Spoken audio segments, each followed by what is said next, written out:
Hello out there, and welcome back to the GamecockScoop.com podcast, the official podcast of GamecockScoop.com. I'm Caleb, joined by Alan, and this is our off-season weekly podcast. And then during football season, obviously, we do about 2 or more, depending on what's going on per week.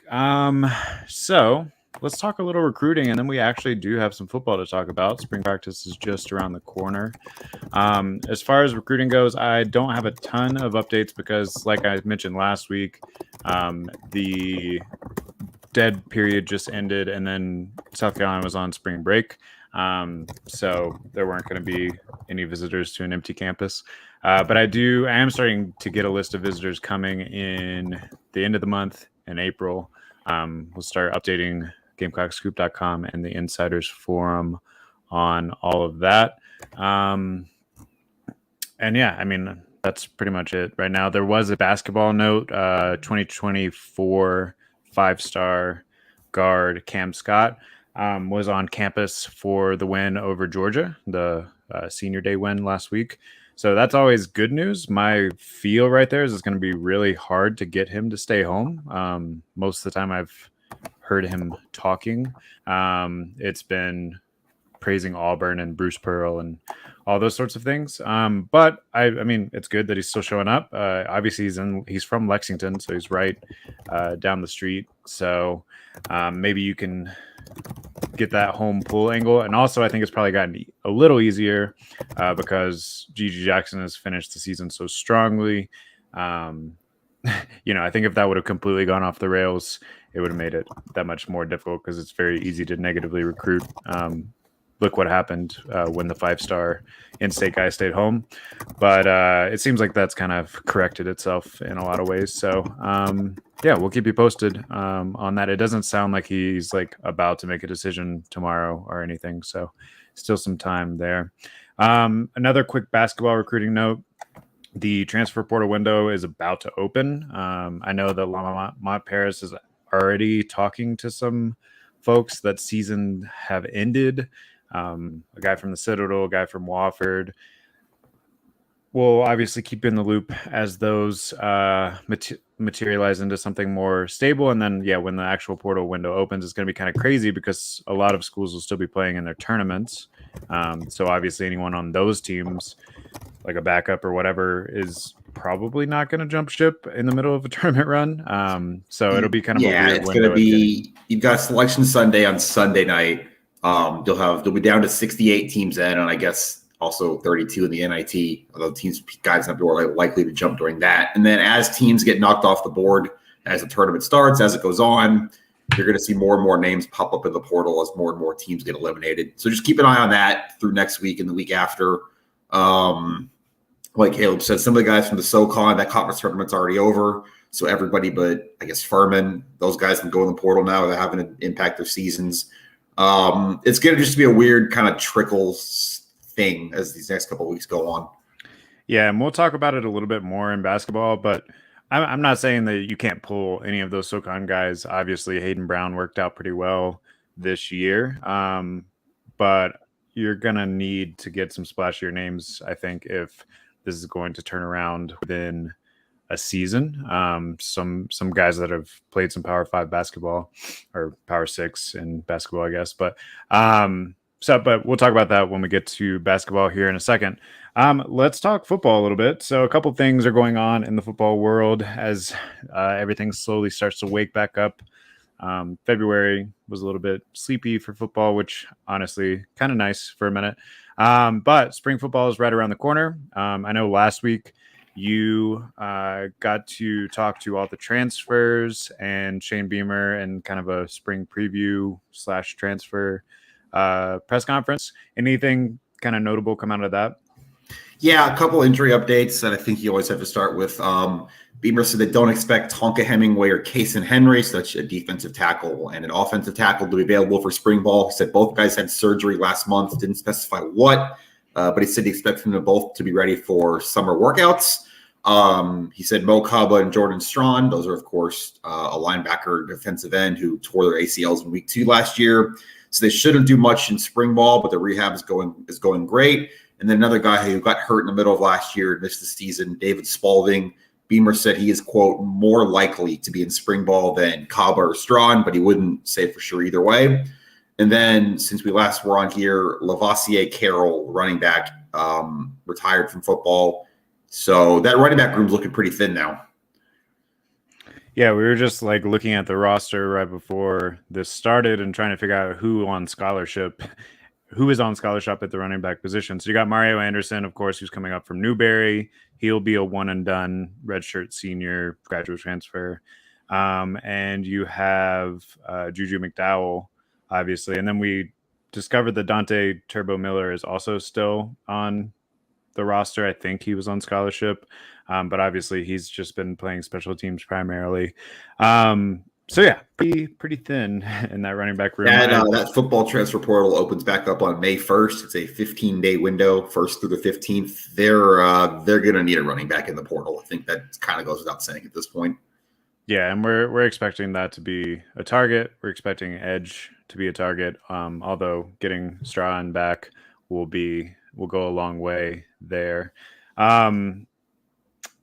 Did you say that Terrell Dawkins is supposed to be back? I'm sorry. I kind of missed that. I believe he is supposed to be. That's a weird one, too, though. That's another guy where I think this program kind of liked him coming in, and the wheels just never got spinning last year because of how often he was hurt. I think he got hurt in week 3 or between weeks 3 and 4. It was a practice injury, if I'm not mistaken, and he just never really got back into it. But that's a guy where, yeah, if you can get a healthy Terrell Dawkins to play, I don't know, 50 snaps a game, 40. That might be ambitious, but something like that next year. I do think that changes your equation, but you still need depth at that position.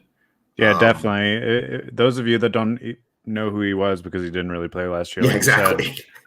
He led NC State in sacks as a freshman before he got injured, but he hasn't really bounced back fully since then. So it's kind of unclear on if that is something that he can ever fully be back to that level on or not. If he could, obviously that solves a lot of issues, but that's a pretty big if.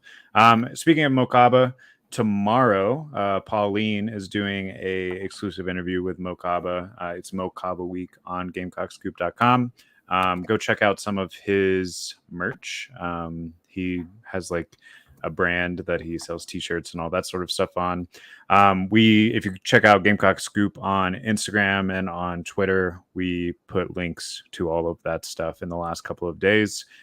So yeah, really excited to hear more about his recovery of injury. And then the cool thing with these interviews that Pauline does is we try to give you a little bit of insight of who these players are off the field. I think that is actually the working title for the series that we've been doing. We started with Marcellus Dial after the Clemson game, but I think it'll be, Gamecock Scoop off the field, these little interviews with the players. So that's something to look forward to tomorrow. All right, let's talk a little bit more football. So the NFL Combine was this past weekend. I did a full breakdown yesterday on GamecockScoop.com that you can check out. Some notable notes. Cam Smith, he did well. Like, he didn't do anything to hurt his position. Everything I've seen, he's the 5th or 6th ranked cornerback in this class. That would still put him at the end of the first round, beginning of the second round. So it's possible. A lot of the mocks I'm seeing seem to skew more beginning of the second round, but it is possible you'll hear him on that first draft night. Either way, he should be in good position. Probably the guy that did the most for his draft stock this past weekend was Darius Rush, who actually he ran a 4.43 and he clocked like the 3rd fastest combine time for cornerbacks. One important thing to keep in mind with Darius Rush is he's got like a prototypical NFL corner body, but he's only been playing corner for 2 years. He came in as a wide receiver. So I think he has worked his way into an NFL team taking a chance on his upside, because I think he got better every year as a DB. And then he put up pretty insane numbers at the combine. He's already got that body type built in. I don't know that he's, worked his way all the way up to Cam Smith tier, but I think he probably I think he hears his likely name in the called middle on. Not rounds. that I'm a draft expert. I don't work for an NFL team, but I think you hear his name called on day 2. That'd be the Yeah. second or the third round. Which, when you juxtapose that to where you thought he might have gone before last season, which was not drafted at all / end of day 3. I mean, he had a heck of a season last year. He was a huge part of that defense. That's just a success story. Is another way to put it. It's great for him. Switching positions in the middle of college, playing well at that position, and now he's made himself some money for sure between the combine, his season, his senior bowl performance, and he's got a pro day next week too. Which next Monday in Columbia, you've got Rush, Smith, and everybody else who's NFL eligible to be doing workouts in Columbia with NFL scouts coming.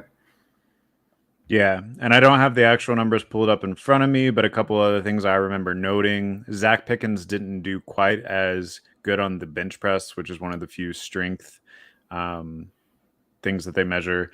I think he did like 22 reps, which was 15th or so for the DT position. But Javon Gwynn did 34 reps, which was like third for O-line. So, and obviously that's an important movement for O-line.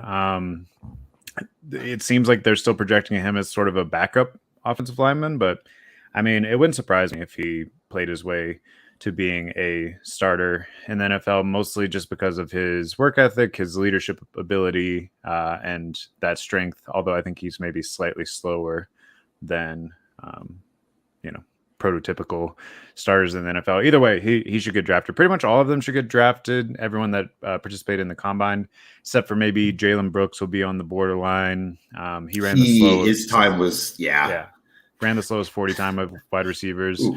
I mean, he looked good in like catching drills and stuff, which that is his strength, right? He's made some pretty incredible catches through his career at South Carolina. But it's going to be tough. He's probably going to have to go the undrafted free agent route and work his way through. But and then you got a handful of guys who were not invited to the combine who are also going to be participating in pro day next week. Your guys, your Nate Atkins, Christian Beal-Smith, Sherrod Green. He wasn't at the combine, was he? No. Yeah, so he's doing pro day workouts next Monday here. Devontae Reed, just see if anything pops, and have some NFL people here on Monday. Yeah, which you're going to that. Pauline's going to go grab some pictures for that. So that'd be a good thing. I actually have to take a call real quick. I'll cut this out of the podcast later, but sorry. I'll be right back. Sorry.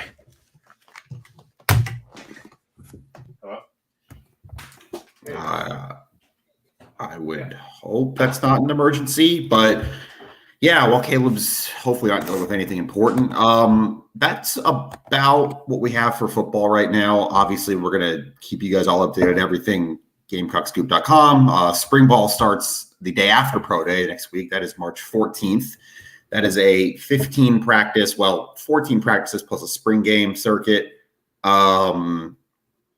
You got 3 practices a week starting March 14th. All the way through to the spring game, the Garnet and Black game, which is going to be April 15th at Williams-Brice Stadium. It's a night game, prime time. That's something the program did last year. And they're working it into a home softball series. There's some other events on campus that weekend. Big Gamecock weekend, I believe they're calling it. So stay in touch with everything going on with the football. It is going to be interesting next week, kind of just looking at that pro day, that kind of situation. You never know if a guy could pop like that. It's for the combine guys, it's really more of a second win, second opportunity. The guys who weren't invited to the combine, like we were just talking about, that's kind of their one chance with NFL scouts, NFL teams, sometimes even NFL GMs in the building to make an impact. I don't know if you're going to see a guy like, Devontae Reed have a pop and maybe slide to the 7th round, whatever. Sherrod Green coming off 2 knee injuries. I don't know if an NFL team would necessarily take a chance on that.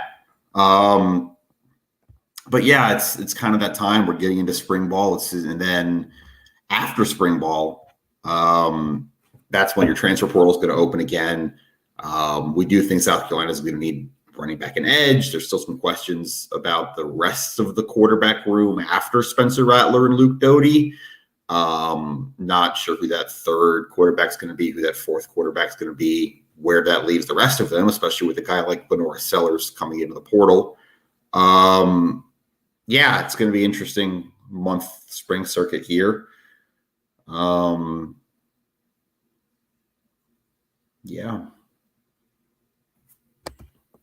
And then basketball wise, and we're going to get into it whenever he gets back. We've got the men's basketball conference tournament starting tonight in Nashville. That is a 7 o'clock Eastern, 6 o'clock Nashville time tip against Ole Miss. That's a team South Carolina split the regular season series with. One win, one loss. Road team won both games. It's kind of interesting. Had a big Jacoby Wright performance in the win at Ole Miss in Oxford on February 11th, I believe that game was. And then chance to win tonight, chance to get to 12 for the season. That'd be a fifth SEC win, although it wouldn't go on the season record, the regular season record. And it would at least kind of cement some good vibes for the end of the season, even though I think there's a lot of an idea of what's coming tomorrow against Tennessee. And then women's basketball, which I'm going to wait for Caleb to get back to get into that. But yeah.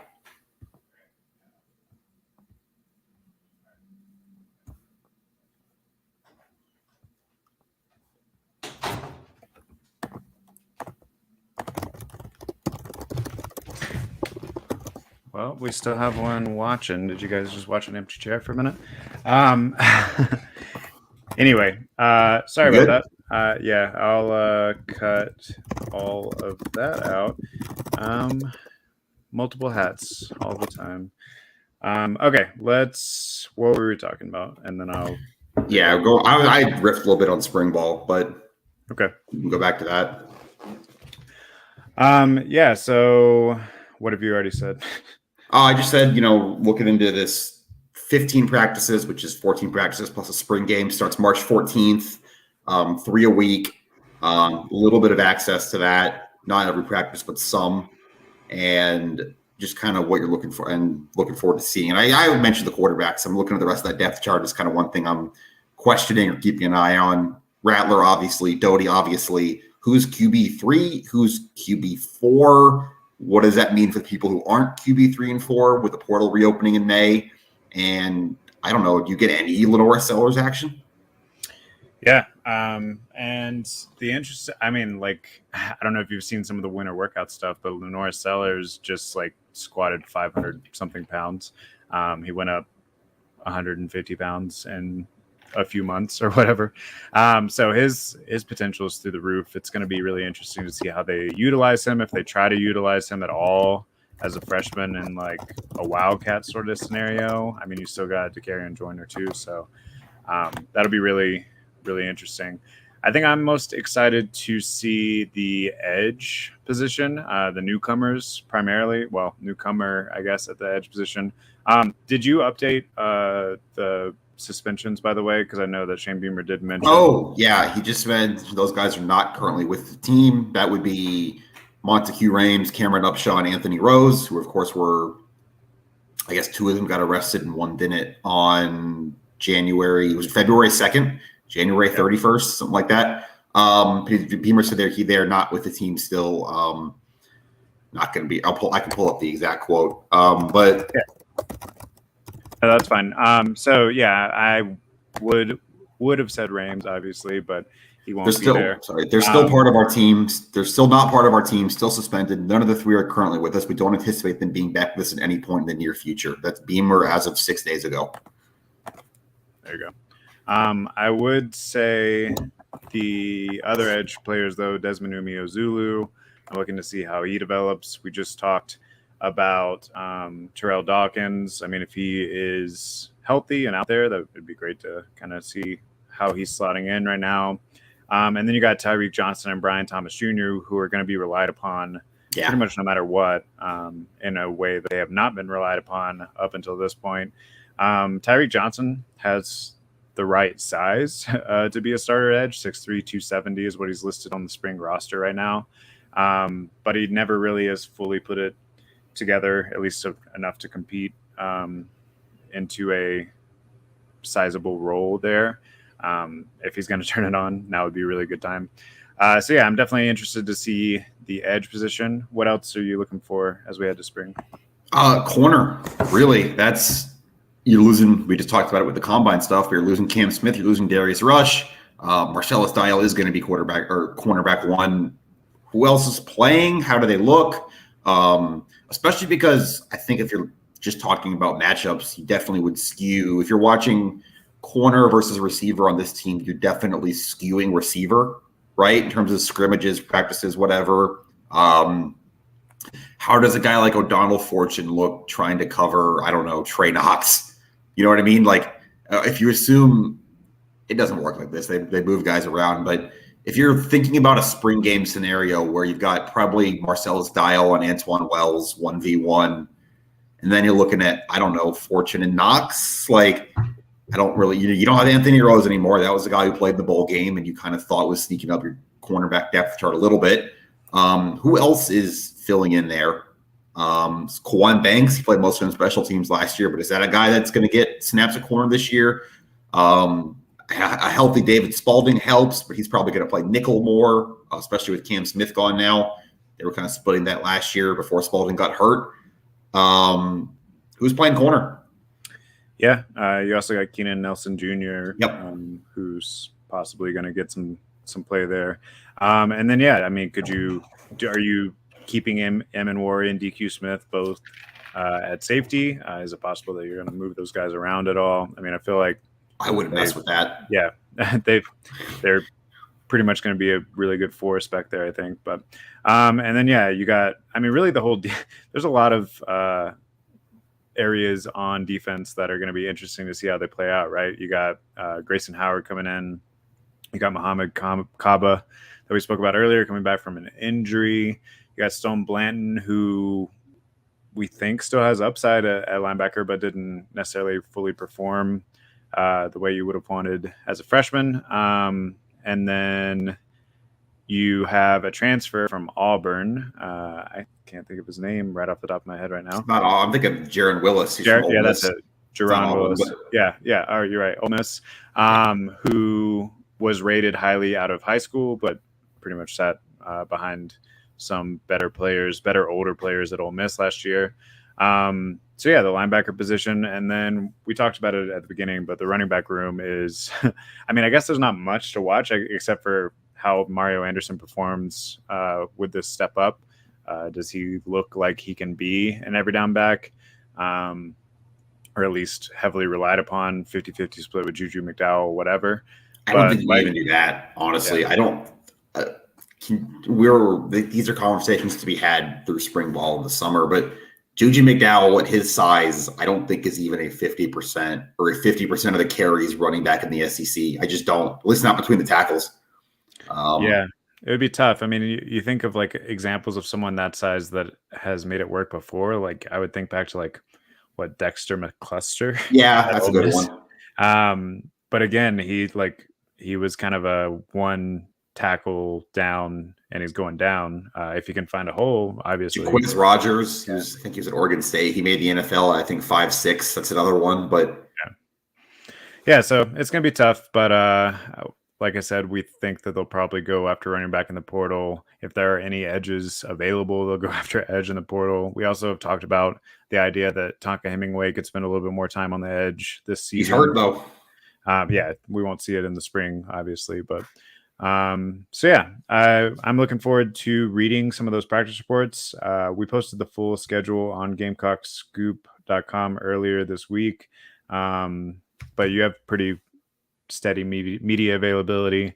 Obviously, some of the women's basketball stuff might interfere a little bit, but we'll have plenty of coverage on GamecockScoop.com for that. Any other questions or things you're looking forward to for spring? Looking forward to seeing Kai Kroger punt, but that's kind of a given. Always looking forward to see Kai Kroger throw. Yeah. All right, let's get into the in-season sports real quick. So men's basketball, of course, ended their regular season with an SEC home win. First one of the season. Took 11 tries, 12 tries, however many it was. But they got one. Played a pretty complete game against Georgia. Like I said, Cam Scott got to see that. And they played their way into the same role that they were going to be in either way, which is a game against the 12 seed against Ole Miss. Yeah. Got the That home jerseys. You would have been 13 if you'd lost. Got to wear those road jerseys tonight. But they got the home jerseys for this game tonight, or they should. that's right. Although, if you look over the course of the season, maybe the road jerseys would have been. Yeah, exactly. So that'll be here in just under 4 hours, 6 o'clock tip Eastern for that one. We'll have coverage on that on GamecocksCoop.com. We expect that they could win this one. I think that would be a nice little, thumbs up on the end of the season. But then they would be slotted to play Tennessee tomorrow, which if the first two games are any I think I know how that's going to go. Yeah, it hasn't gone particularly well for them against the Vols this year. So whatever, let's say they win one and get knocked out, or they lose tonight and get knocked out. That's fine. The season went about how we expected, and probably maybe had a couple more higher points than we were expecting. Yeah, I was going to say, like, if you want to look at it strictly in projection terms, they did beat that. They were predicted to finish last in the SEC. They were not last. They were not even second last. They finished 12th out of 14, which no one's giving you a gold star for that. You're not raising a banner in CLA for finishing 12th in a 14-team league. But yeah, the highs is the main thing. You beat Clemson. You beat Kentucky. You took Alabama to overtime. And I think the main thing beyond just high points, you got better as the year went on, and even more so individually. Jacoby Wright is a better basketball player than he was in November. I don't think anybody would argue with that. Zachary Davis came in as a freshman, didn't know what to expect. He's a better basketball player now than he was in November. Chico Carter Jr. got hurt, and that sucks. He didn't play the last month-ish, but he was trending upwards. I think we would all agree. And that's a good sign for Lamont Paris. That's not going to be enough by itself. They're going to have the portal like we were talking about. But this team is better than it was in November. I don't really know what more you were looking for out of this roster this season. Yeah, correct me if I'm wrong, but I believe if they win tonight, they will have won 4 of their last 8 SEC games. So that's played 500. They started 1-11. They got to 4-14. So yeah, 3-3. They'd be 4-7. They'd be 4-3 in the last, and then before 8, they lose tomorrow. But right, yeah. So I mean, that's progress, especially with the 1-11 start.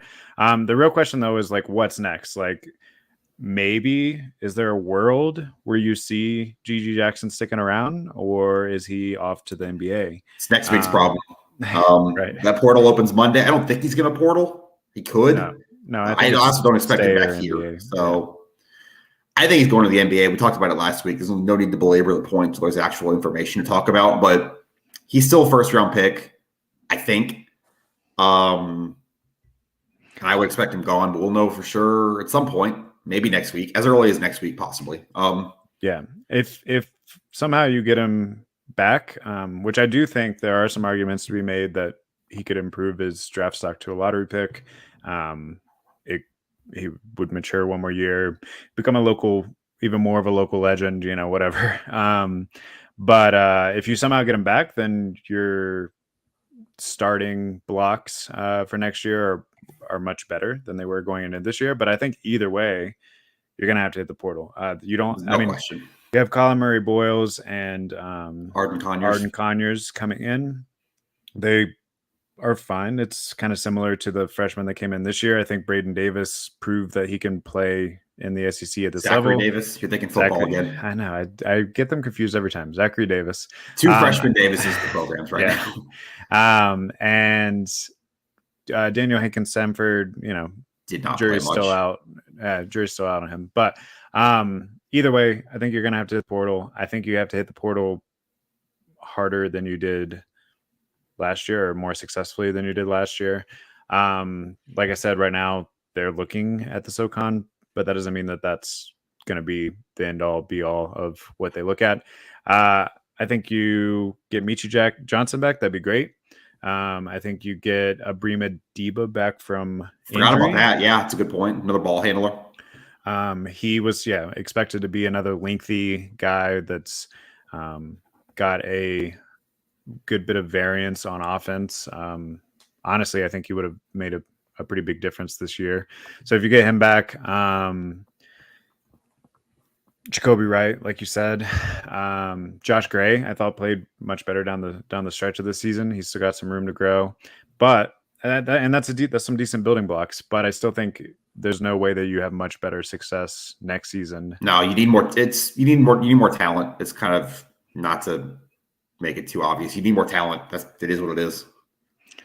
Yeah, so it's kind of hard to project much about next year, other than the guys we know, until we know how that portal is going to shake out. So stay tuned on GamecocksCoop.com for any updates on portal players. But yeah, for now, I think we can say like Lamont Paris has shown proof of concept that he can coach a team to get better over the course of a season, which is good. But we still don't know about the recruiting and bringing in portal players in this era to actually compete year in and year out in the SEC. Yeah, and that's about all I had on men's basketball. See how it goes tonight / tomorrow afternoon. I expect the season to be over within the next 36 hours. I think all of us do. But a season that will not be over in the next 36 hours, but you're hoping within the next 36 days. The women's basketball team is 32-0 now. Yeah, they got the SEC tournament, which eluded them last year. That was, I mean, you were there in Greenville. What was the experience like? First of all, open locker rooms are back, and that's the best. I know they're back for the men's tournament too. I'm not there. Just being able to actually talk more about that, talk to players, you can talk to whoever you want. If you're subscribed to the website, I've got quotes from almost everybody after all 3 games. About the games on the Insiders Forum. If you're not subscribed, you want to hear from your favorite player who doesn't normally talk about a game, I probably have a quote from them after all 3 of those games this weekend, or at least one of them. So definitely subscribe to that if you want to hear from your favorite player. This team just knows how to win. It was kind of the thing that struck me on Sunday, especially. That title game was a little bit of a wonky first 2.5 quarters. It was a kind of a flatline start. They went up by 12. Tennessee cut it back to 3. You're thinking, oh, here we go again. They blew a 13-point lead last year in the SEC title game. This team just knows how to win. Steady the ship, gather yourselves, figure out what's not working. I thought the main thing was Tennessee's Jordan Horston, big scoring forward, had 14 points in the first half and then 0 in the third quarter and didn't score until there were 2 minutes left in the game. Figure out what's beating you. The other team's best players, or one of their best players, is doing something inside. She was getting looks, make an adjustment, kill the game. That was my biggest takeaway from Sunday. This team just keeps finding ways to do that. The in-game adjustments were good again. That's no surprise from Dawn Staley. And they just figure out a way to do what they have, which is be the better team and win. Yeah, I'm looking. Do you know when the actual bracket gets announced? Is it this 8 o'clock Sunday night? Yeah. I'm looking at the latest bracketology. It's really not that much different than what I gave you last week. South Carolina is expected to be the top seed in Greenville 1. Utah, number 2 seed. Indiana would be Greenville 2, so they would not face each other until a title game is what that would be. Yeah. So Stanford would be the number 1 seed on the other Final Four bracket, and then right now Virginia Tech is actually the other 1 seed. Yeah, I was wondering about that. I guess if you're kind of talking about what are you watching for as a South Carolina fan on Sunday night when that bracket comes out, who's the other 1 seed on your side of the bracket, that 4th 1 seed? I'm working on the assumption they're going to be the number 1 overall seed. I think that's safe. Yeah, that's going to happen. Virginia Tech won the ACC tournament. They were kind of on that 2 line most of the season, but they've gotten hot lately. Did they slip to 1? I know you said that projection has them there. Could UConn get that last 1 seed after kind of getting healthy and now they just won the Big East tournament? I know eye test matters a lot, and they've looked better since they've gotten players back from injury, even if their resume doesn't have that for the whole year. I'm kind of wondering. I'm wondering who's your 1 seed on the other side, because that's your Final Four matchup or one of your possible ones. Who's the 2 seed in your region, because that's your Elite 8 matchup or a possible one again. And I think I'm also looking at, obviously you want to know who your first opponents are. You'll see a 16 seed there, probably a play-in game again situation like last year. That's kind of what I'm looking for. And then keep an eye on where Stanford is, because as I've said on here before, I truly think this team's either winning the national title or losing to Stanford somewhere. That's the only team I've seen that I think can beat them and has outplayed them this year. So you want to see where, and if you're South Carolina, you want Stanford right where they are in that projection, a 1 seed, other side of the bracket, can't see until the national title game. Well, no, right now in the projection, they would be the Final Four matchup. They're in the Seattle 4 bracket. So That's not quite what um, you want then. I mean, I'm not saying you should be scared of them. I mean, it's oh kind yeah, of I can't think what movie it is now, but I'm not locked in here with you, you're locked in here with me kind of thing. Like, you're locked in with South Carolina. It's not the other way around, but that is and the on only it, team. Go ahead. if it plays out the way that this is, it does seem like the Greenville 1 and Seattle 4 bracket, which is led by South Carolina and Stanford, whoever gets out of that probably wins the national title. I would agree with that. But the hardest overall bracket may be the Greenville 2 bracket because you got Indiana, UConn, Notre Dame, UCLA all in that bracket. That would So be that's like quite a regional. Good yeah, grief. yeah, that's the eat itself alive bracket for sure. Yeah, and yeah, for sure. And that's, I guess, yeah, UConn's the other one you got to watch where they end up, because I know they want a second shot at South Carolina. They're obviously healthier than they were when that game happened a month ago. And they're, as you'd expect of a UConn team, playing their best basketball this season when the calendar flips to March. So yeah, we'll get a full bracket on Sunday. We'll start to break down those matchups next week on GamecocksGroup.com. For the record, right now, it looks like the opening game would be a playing game between Chattanooga and Southeast Louisiana. So that's who they have South Carolina matched up against right now, but subject to change by Sunday night. It'll be two conference champs from very small leagues playing in Columbia 2 days before the tournament starts. Is what that's going to be. Yep. So if you are in the upstate, enjoy some women's basketball coming up to you. You just got to enjoy some women's basketball, and we'll continue to. It seems like Greenville's really, I would say Greenville's really becoming a hub for it. Yeah, you're from Greenville, right? Originally, from the area, yeah. I had a good time this weekend. That's a nice little town, nice little bit. I know that Main Street district's changed a lot in the last few years, but I had a good time. No, yeah. Every time I go back, there's a new giant building there. All right, let's talk a little baseball. I think that I told you when you kind of came on that our subscribers are really, really into baseball, more than perhaps you might expect initially, but got a win over Clemson.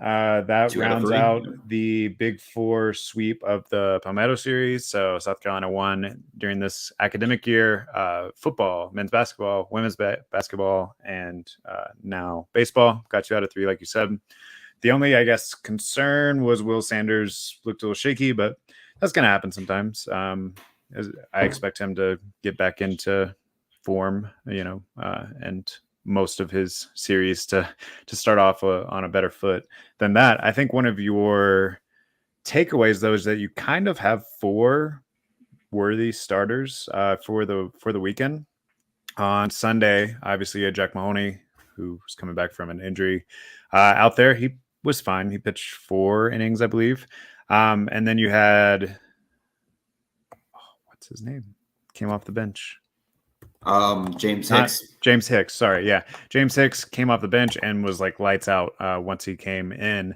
And Steven Anderson, actually, who covers baseball and has some connections within the program, did mention that he thinks it's possible before the season's over that those roles switch even. I can see that. I mean, Hicks has been better so far this year. I mean, Mahoney was good his first start, but Hicks, was it 5 innings relief score? Yeah, I mean, he's been better. Yeah. But it's a good problem to have. I think you have 4 SEC caliber weekend starters. You also have the Eli's who have been holding it down. Both pitched last night in the midweek, 8 innings total, 1 run allowed, 10 strikeouts and no walks between them. Yeah, so there's no doubt that the pitching depth is there. Let's hope that they can stay healthy, which obviously was the problem that they ran into last year. The pitching wasn't really the problem very much last year. I mean, you could argue that the bullpen was a little thin, but also the bullpen didn't get very, very much help from the hitting, which we've discussed, finished last in the SEC and everything last year pretty much. So now that they've faced a true test, although we talked about how Clemson was struggling a bit going into the series, is this team good? Like, they only have 1 loss in the season, but the schedule obviously has not been much of a gauntlet to this point, and it's not getting harder this weekend as they take on Bethune-Cookman in a 3-game series. No offense to Bethune-Cookman, but so yeah, what are your thoughts on this team so far? Like, how do you see them stacking up with the rest of the SEC? That's the whole question, isn't it? That's that series this weekend is the last week of non-conference play, and then we're 9 days away from the first SEC game now. I can see a way they're good, put it that way. I'm not ready to say that outright yet. I'm not ready to say this team's going to win 17, 18 SEC games and host. Not ready to do that. Everything comes back to pitching. I mean, we talked about that before. You're talking about Sanders, Hall, Mahoney, Hicks, Jones, Jersenbeck. You got Matthew Becker. We haven't even mentioned yet. He's starting tonight. That second midweek is pitching the weekends. Cade Austin's been your shutdown reliever. That's 8 guys right there that I think most teams would take, and guys who have started games before. Veach has looked nice, and Chris Veach, he's been the closer. Yeah. Mm-hmm. Having to save on Saturday, that middle Clemson game. You're 8-9 deep out there, and that's going to keep you in almost every game you play. That's kind of my main take, and that's why I think this team's still. I would lean yes, this team's good. I think clearly better than last year. I don't think it's even a question at this point. It just comes down to, can you score enough runs without the homer? Is still my question. I thought you saw some good signs of that. I know they hit 4 homers last night, but you saw some good signs. That 6th inning last night, they were up 2-1, scored 3 runs, kind of put it away, all without a homer. Started with Wimmer, had a good at bat. I wrote a little bit about that on the website if you had read my gamer from last night. If they can find ways to hit for average a little more, score without a homer, I think this team can be very good. But you need the pitching to stay healthy too. Yeah, it's still been a little bit feast or famine for sure with the hitting, which was something that they experienced a lot last year as well. To me, I think the hitting's a little bit better, and that's all you really needed. I think the pitching was already pretty good, and now you could classify it as great. So those two things combined, I think, probably get you tournament worthy, hopefully. Yeah. I mean, it's Sundays, really. That's kind of what I was talking about with someone else yesterday. You're going to win a little more Sundays than you lose, I think, because you're going to be able to roll guys in the 3rd game of a series that other teams just can't roll out there on the mound. Yeah, and it was pretty apparent this past weekend that Clemson was grasping for straws on Sunday with what they were doing pitching-wise. I think they had 8 pitchers or 7. That won't be the last time this year you see South Carolina do that to someone in a Sunday game. Yeah. And South Carolina only had to use 2. Maybe they brought in someone in the last. No, it was 2. It was just Mahoney and Hicks. Yeah. I covered that game, but it is a blur a little bit. It's been a long weekend. Yeah. But yeah, so if you ask me right now, easy agree that they are better than last year. And are they the number 20 team in the country, which is what they were ranked this last poll? That sounds about right to me, honestly. That seems like right in the wheelhouse. I know some people are complaining that Florida State jumped up and then got beaten back down, whatever. Yeah. And that South Carolina hasn't seemed to get that same respect at this point, but also it's like they really haven't played anyone. It's really hard to tell. And then just scheduling wise, just for people who don't know, you've got USC Upstate tonight, midweek, 6:30 game. You've got 3 this weekend with Bethune-Cookman. You've got Presbyterian in the midweek next Tuesday back in Columbia. They're 11-0 at home, by the way. We haven't mentioned that. They're taking care of business at home. And then after Presbyterian next Tuesday, a week from Friday, SEC play starts with a 3-game series at Georgia. So you've got one more week to figure out whatever you still want to figure out before the SEC gauntlet starts. Yeah. And I mean, we're kind of nitpicking because we're just trying to have conversation, figure out what this team is. But at the end of the day, you have to give them credit. I mean, they're winning, and that's especially. I said this to someone last night coming out. They've played 4 midweeks this year so far, and they've all been uneventful. And that's the best thing you can say about a midweek and what they weren't doing last year. Yeah, exactly, and that ultimately is what kept them out of the tournament last year because they were right on that bubble as far as. They probably needed 1 or 2 more SEC wins. Yeah, it was right there. Definitely would have helped to win at least 1 or 2. Right now, they're 4-0 in midweeks, and you can't do better than 4-0. There it is. Nobody breaks it out like me. So obviously, we'll have a lot more baseball in the coming weeks. We will have some coverage on men's basketball tonight, and as far as they see fit to go. But obviously, unless they win the whole tournament, their season will end whenever they lose in the SEC tournament this week. And then the women have the long road ahead, and should be they're fun. hoping 6 games in the course of 3 weeks, starting next Friday or Saturday at Colonial Life Arena. Yeah, and if I'm not mistaken, that would make them, if they completed the road, that would make them the 5th program ever to go undefeated, and obviously it would be the first time South Carolina has ever gone undefeated. So that was the first undefeated regular season even this year. Right. So this team has already passed several historic milestones, but they do have that one big one left. 6 more games to win. That's kind of the message I got from the locker room from everybody on Sunday, which again, if you're an inside subscriber, you can see quotes from basically the whole roster about after the title. You can check that all out on GamecockScoop.com. We'll be back next week to start to preview a known opponent at that point, and more baseball coverage and spring football getting kicked off next Thursday. Tuesday's first spring practice. Monday's pro day. Next Tuesday. So check that out on GamecockScoop.com. Until next time, we'll see you.